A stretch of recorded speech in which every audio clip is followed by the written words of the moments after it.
সৌরভের সাথে আমার প্রথম কাজ অনেক আগে 2015 সালে।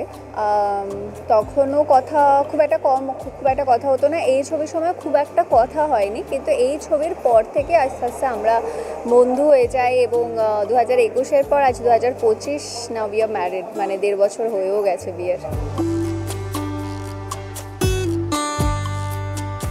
2021-এ মুক্তি পেয়েছিল সৌম্যজিৎ আতকের ছবি অল্প হলেও সত্যি। এই ছবি মুক্তির 4 বছর পর ক্লিক ওটিটি প্ল্যাটফর্মে দেখা যাবে এই ছবি। আজকের আড্ডা আমরা পেয়ে গেছি দর্শনাকে।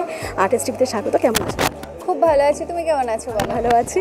4 বছর পর আবার এই ছবি রিলিজ, কতটা এক্সাইটেড? খুবই এক্সাইটেড, কারণ মানে তোমার ছবিটি সেই সময় মানুষজন দেখেছিলেন, মানুষজনের রিভিউ রেসপন্স খুব ভালো ছিল, কিন্তু তাও অনেকের হয়তো সে সময় সিনেমা হলে যারা দেখতে পারেনি, বন্ধুরা বা যারা বাইরে থাকেন, তারা প্রত্যেকে জিজ্ঞেস করতো যে কবে আবার দেখতে পাবে কোনো ওটিটিতে। তো ফাইনালি এখন সেই সুযোগটা আছে, ওটিটিতে দেখুন ক্লিকে। এই ছবিতে প্রথমবার সৌরভের সাথে জুটি বেঁধে কাজ করেছিলে, তখন কি বুঝেছিলে যে সম্পর্কটা এই পরিণয়ের দিকে এগোবে? না, আসলে সৌরভের সাথে আমার প্রথম কাজ অনেক আগে 2015 সালে। তখনও কথা খুব একটা কথা হতো না। এই ছবির সময় খুব একটা কথা হয়নি, কিন্তু এই ছবির পর থেকে আস্তে আস্তে আমরা বন্ধু হয়ে যাই এবং 2021-এর পর আজ 2025, নাও উই আর ম্যারিড, মানে 1.5 বছর হয়েও গেছে বিয়ের। এই ছবিতে যখন শুটিং চলছিল তখন কীরকম ছিল দিনগুলো, কীরকমভাবে কাটতো তখন সময়?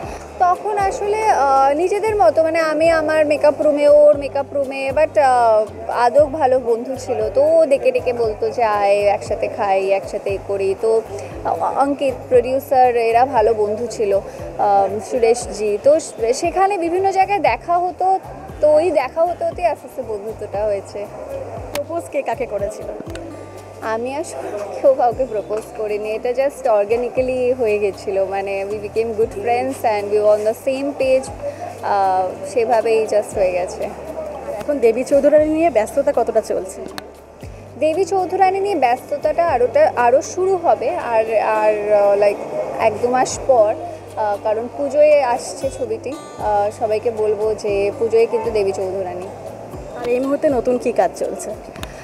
এর মধ্যে নতুন তো একটি হিন্দি ছবির কাজ চলছে, মেট্রো ইন দিনো রিলিজ আছে অন 4th জুলাই। তা বাদে উড়াংছু রিলিজ করবে by the end of this year, এবং আড়াই চাল রিলিজ করবে। কয়েকটা রিলিজেস তো আছে, আরও একটি হিন্দি ছবি রিলিজ করবে, অবস্থি ভার্সেস অবস্থি, সেটি ওটিটিতে রিলিজ করবে। এগুলোই। অল্প হলেও সত্যি নিয়ে দর্শকদের কি বলবে? অল্প হলেও সত্যি নিয়ে বলবো, যারা সে সময় মিস করে গেছিলেন ছবিটি সিনেমা হলে, এখন আর প্লিজ মিস করবেন না। ক্লিকে অলরেডি স্ট্রিম করছে, দেখে ফেলুন। Thank you.